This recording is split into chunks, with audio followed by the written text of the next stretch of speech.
Welcome my dear friend, स्वागत है आप सभी का एक बार फिर हमारे यूट्यूब चैनल टेक्निकल पॉइंट में। जैसा कि आप सबको पता है कि हम थर्मल इंजीनियरिंग वन के हर एक टॉपिक को कवर करते हुए आ रहे हैं। बहुत सारे टॉपिक हमने कवर कर लिए हैं और बहुत सारे टॉपिक हैं जो हमें कवर करना है।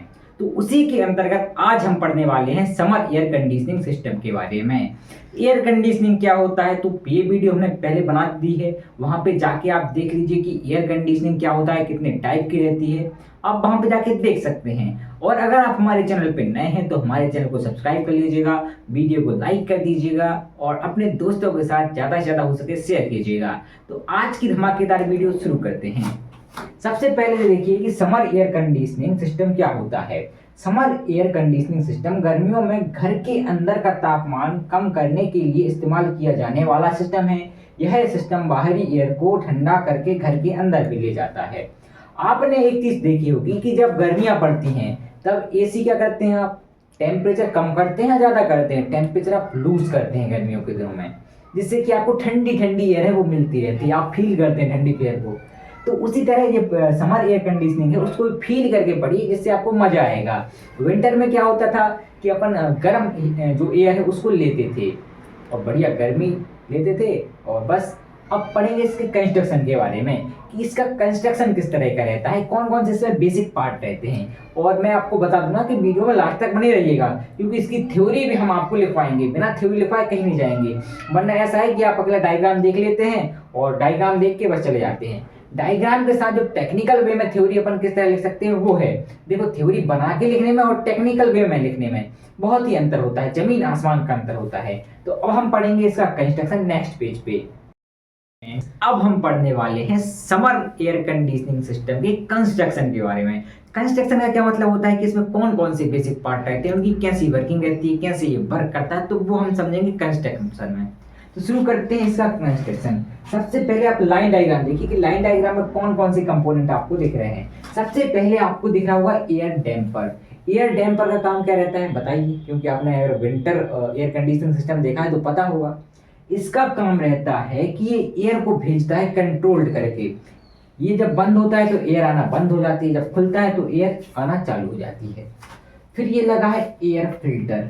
एयर फिल्टर क्या करेगा कि जब एयर आएगी तो उसकी डस्ट को रिमूव करना पड़ेगा, जो मलबे के पार्टिकल्स रहते हैं उनको सबको निकालना पड़ता है। भाई एयर ऐसी तो नहीं बिल्कुल स्वच्छ आएगी, बिल्कुल शुद्ध एयर आएगी, तो शुद्ध एयर तो नहीं आने वाली, आएगी तुम्हारी थोड़ी बहुत गंदी एयर। तो उसको फिल्टर करने का काम क्या करेगा, फिल्टर करेगा। फिर उसके बाद एयर को गुजरना पड़ता है तुम्हारी कूलिंग कॉइल से। कूलिंग कॉइल क्या करेगी, इसको ठंडा करेगी, एयर को ठंडा करेगी, ज़्यादा ही ठंडा कर देती है। कुछ अपन को पता नहीं कितना ठंडा करती है, ज़्यादा ही ठंडा कर देती है, मान लीजिए तुम्हारी क्या कूलिंग कॉइल। फिर लगा है एयर वॉशर।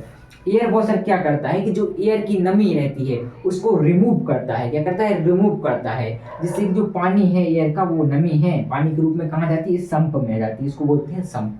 फिर ये एयर बढ़ती है कहाँ पे, हीटिंग कॉइल की तरफ से। अब मान लीजिए कि एयर का टेम्परेचर बहुत ज़्यादा ठंडा कर दिया किसने, कूलिंग कॉइल ने। अब आपको बहुत कम टेम्परेचर चाहिए, कम टेम्परेचर चाहिए, मतलब थोड़ा बढ़ा के टेम्परेचर चाहिए, ठीक है। तो उसको क्या करेंगे, हीटिंग कॉइल क्या करेगी, हीट करेगी। ऐसा तो है नहीं कि कूलिंग कॉइल ही मतलब इतने पे कूलिंग करके दे देगी, मान लो 15 डिग्री पे अपने आप कूलिंग करके दे देगी। कूलिंग कॉइल करती है क्या, ठंडा करती है। कितना ठंडा करती है ये अपन को नहीं पता, ज़्यादा ही ठंडा कर देती है, तो उसको अपन को थोड़ा गर्म करना पड़ता है, तो वो काम करती है हीटिंग कॉइल। अब मान लीजिए आपको 5 डिग्री चाहिए टेम्परेचर, 5 डिग्री पे क्या करेगी, सेट कर देगी हीटिंग कॉइल को, तो हीटिंग कॉइल क्या करेगी, इसको हीट कर देगी 5 डिग्री तक। और फिर लगा ये फैन। अब फैन क्या करेगा, जो एयर आ रही है, एयर को क्या करेगा, एब्जॉर्ब करे, कहाँ भेज देगा भाई, यहाँ भेजेगा स्पेस में, जिस पे आपको चाहिए क्या, एयर चाहिए, इस स्पेस में भेजेगा कौन, फैन अपना। अपने आप तो ऑटोमेटिकली जाएगी नहीं, एयर की चली गई ऑटोमेटिकली, तो ऑटोमेटिकली नहीं जाएगी, वहां पे क्या करेगा, फैन अपना काम करेगा। फैन क्या करेगा, एयर को भेजेगा। एयर 5 डिग्री तक ठंडी है मान लीजिए, तो वो कहाँ जाएगी, इस कंडीशनर स्पेस में जाएगी। और यहाँ पे ठंडा करने के बाद इस रूम को या तो वो एग्जॉस्ट फैन के थ्रू बाहर निकल जाएगी या फिर रिसर्कुलेट होगी। ये दिख रहा है आपको, यहाँ से क्या हो जाती है, रिसर्कुलेट हो जाती है। तो ये रहता है हमारा कंस्ट्रक्शन। एक बार और ध्यान से समझ लीजिए कि जो हमारा डैम्पर है इसके थ्रू क्या आती है, एयर आती है, फिर यहाँ से फिल्टर होती है एयर फिल्टर के द्वारा, फिर कूलिंग कॉइल क्या करती है, उसको ठंडा करती है।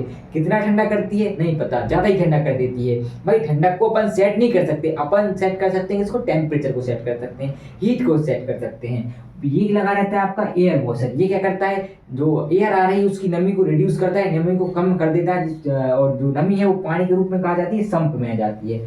फिर ये एयर गुजरती है हीटिंग कॉइल से। हीटिंग कॉइल क्या करता है, आपको मान लीजिए 5 डिग्री 10 डिग्री पे चाहिए टेम्परेचर, तो उसको थोड़ा बहुत तो गर्म करना पड़ेगा, ठीक है। यहाँ पे टेम्परेचर जो कूलिंग कॉइल है वो सेट नहीं करती है, वो ठंडा करती है केवल। कितना ठंडा करती है ये आपको नहीं पता रहता, लेकिन यहाँ पे टेम्परेचर सेट हो जाता है कि भाई अपन को 5 डिग्री पे चाहिए तो 5 डिग्री पे देगी ये क्या, एयर। फिर ये जो है फैन के थ्रू एयर कहाँ जाती है, कंडीशनड स्पेस में, जहाँ पे अपन को चाहिए क्या, ठंडी एयर चाहिए, रूम में चाहिए। जैसे कि रूम में आपको चाहिए ठंडी एयर, ये रूम है, इस रूम में आपको चाहिए ठंडी एयर, तो आप क्या करेंगे, उस तरफ फैन को मोड़ देंगे और फैन क्या करेगा, उसको भेज देगा जहाँ पे अपन को, जिस स्थान पे अपन को एयर चाहिए। या देखो यहाँ ठंडा करने के बाद रूम को दो चॉइस रहती है के पास की, एयर या तो जो एग्जस्ट फैन रहता है उसके थ्रू बाहर निकल जाए या फिर रिसर्कुलेट हो जाए, और वो उस पर डिपेंड करता है कितनी एयर रिसर्कुलेट हो रही है, कितनी एग्जस्ट फैन के द्वारा बाहर निकल रही है। तो कुछ इस प्रकार रहता है इसका कंस्ट्रक्शन। अब आते हैं इसकी वर्किंग किस तरह रहती है। तो वर्किंग को हम समझेंगे पॉइंटों के द्वारा, क्योंकि पॉइंटों के द्वारा समझेंगे तो मजा आता है, ऐसे मजा नहीं आएगा। तो मजा करना है तो पॉइंटों के द्वारा समझना पड़ेगा। तो नेक्स्ट पेज पे इसकी वर्किंग बने रही है हमारी। डियर फ्रेंड्स, अब हम पढ़ने वाले हैं वर्किंग किस तरह रहती है इसकी, क्योंकि वर्किंग पढ़ना और उसको समझना और इसको थ्योरेटिकल लिखना एक अलग अलग चीज हो जाती है। तो शुरू करते हैं इसकी वर्किंग, जो कि 7 पॉइंटों के थ्रू लिखी गई है। तो बने रहिए वीडियो में, इसकी वर्किंग स्टार्ट हो जाने जा रही है। सबसे पहला जो पॉइंट है वो क्या कहता है, बाहरी हवा डैम्पर से होकर प्रवेश करती है। देखो जो हमारी एयर थी वो कहाँ से होकर प्रवेश कर रही थी, डैम्पर के थ्रू प्रवेश कर रही थी हमारे सिस्टम में। फिर दूसरा पॉइंट क्या कहता है कि रिसर्कुलेट एयर के साथ मिलकर यह हवा फिल्टर से गुजरती है। फिल्टर से गुजरेगी मतलब साफ होगी ये एयर। फिर तीसरा पॉइंट क्या कहता है, इसके बाद यह हवा कूलिंग कॉइल से होकर गुजरती है जिससे यह ठंडी हो जाती है। फिर चौथा पॉइंट आता है, ठंडी हवा एयर वॉशर से होकर गुजरती है जिससे नमी निकाली जाती है। नमी निकलेगी तो उसको इकट्ठा करना पड़ेगा, कहाँ इकट्ठा करेंगे, एक संप में इकट्ठा करेंगे। तो 5वां पॉइंट इसी के बारे में है। इस नमी को एक संप में इकट्ठा किया जाता है।